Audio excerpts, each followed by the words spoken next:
Hello friends,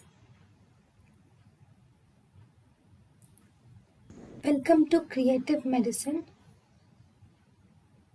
In this lecture, we will learn about leaf fascia sympathetic is a condition in case of hangings.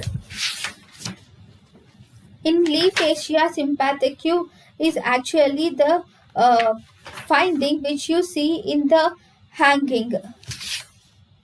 In leaf fascia sympathetic, due to the compression of the cervical sympathetic chain by ligature material, it causes ipsilateral opening of eyes with dilatation of pupil. So this leaf fascia sympathetic is important for antemortem hanging because of compression of the cervical sympathetic cord. There will be ipsilateral opening of eyes with dilatation of pupil.